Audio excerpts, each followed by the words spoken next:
Donald Trump has a long track record of skipping out on the bill, whether he's allegedly stiffing contractors or allegedly not paying city officials where Trump holds his rallies. To quote the Wall Street Journal, Trump has, quote, left a trail of unpaid bills in his wake. But there are some bills you just can't weasel out of, at least not without posting a bond, a massive bond, first.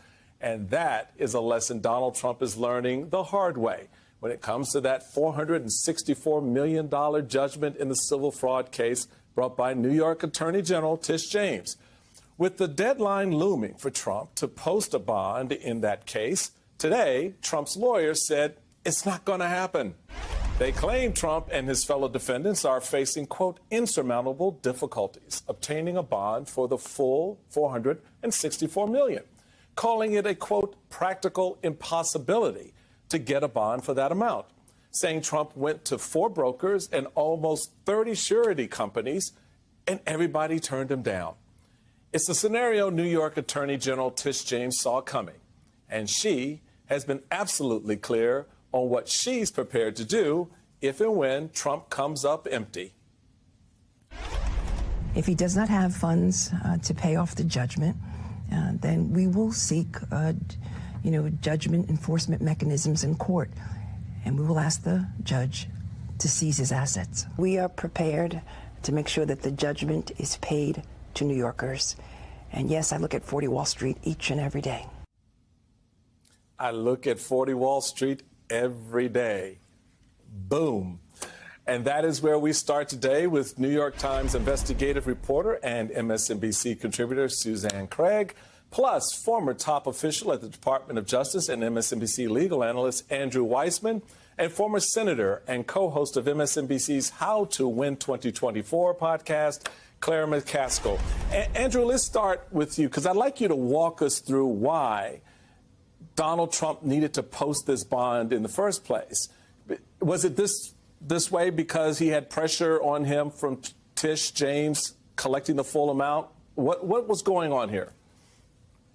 So this is a standard practice. So the way it works is if you have a judgment entered against you in a court of law, you're entitled to appeal it, but within 30 days, that judgment goes into effect so that the plaintiff can be made whole. If you want to avoid that going into effect, what you can do is you can post with the court either the full amount of money or some kind of bond that a company can give you. And it's a way of saying that money is there if you lose your appeal so that it's the plaintiffs are not bearing the risk that the money will not be there. So it's just a normal mechanism to make sure that the plaintiffs are not the ones that hold the risk here because they won. And so the defendant has to put the money up and then they go about their appeal. If they don't put the money up, then you get to enforce the judgment right now. And if it turns out you win your appeal, then the money gets returned to you. But during that interim period, if you haven't put the money up, the plaintiff gets to try and enforce the judgment against any and all unencumbered assets, which means any assets that are owned free and clear. It can be real estate, it can be stocks, it can be cash, it can be debts that you're owed, it can be income that's coming into you. All of that is on the table, and there are lots and lots of mechanisms to enforce that, including depositions, court proceedings. The court can actually freeze assets. And so this is a way of making sure that the plaintiff is not the one who's left holding the bag. And here the plaintiffs are New Yorkers who are owed this $464 million. So Andrew, just to follow up on a number of the points that you made, I want to play a little bit of what Tish James had to say about all of this. Let's take a listen. Financial frauds are not victimless crimes. He engaged in this massive amount of fraud, and it wasn't just a simple mistake, a slight oversight. The variations were wildly exaggerated, and the extent of the fraud was staggering.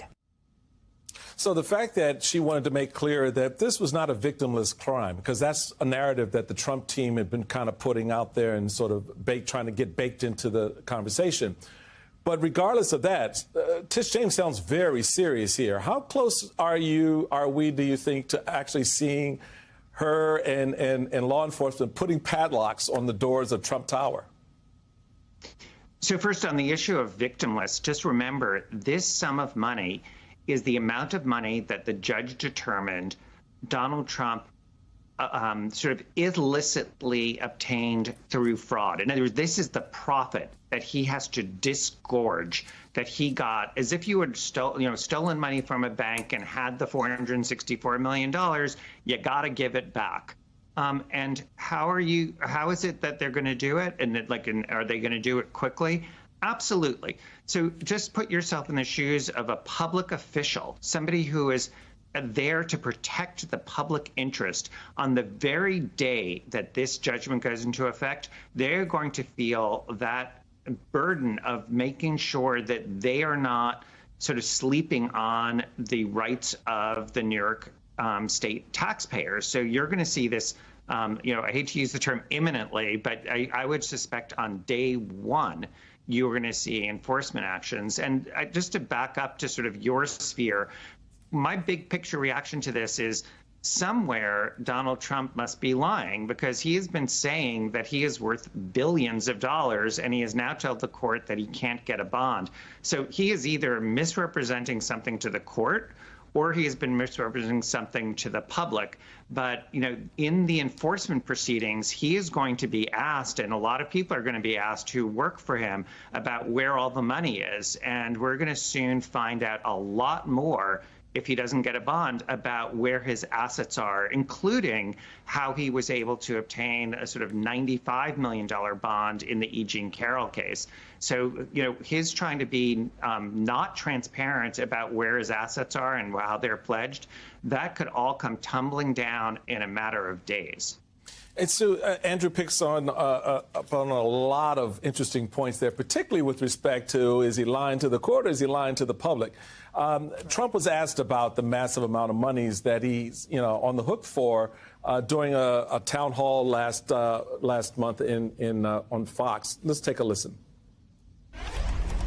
Now, in this New York civil fraud case, this Judge Arthur Engeron ruled against you for actually almost $500 million plus interest that runs every day. When I first read this, like $87,000 a day.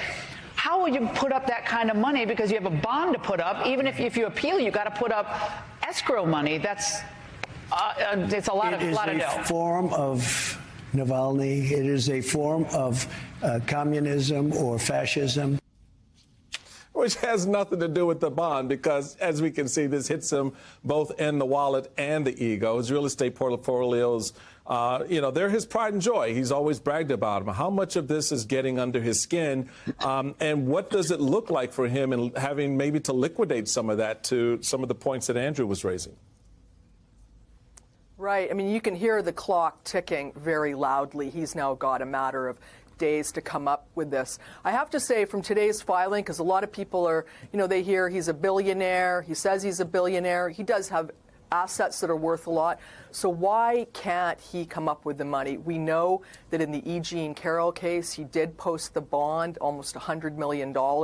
And in that, we can see in court documents that behind it, he was able to put up assets that he had in an account at Charles Schwab. So it looks like those were very liquid assets. And what came really just into focus for me today when I was reading the filing was that these companies that he's going to, he's been to several, they want cash. And they're very clear they do not want real estate.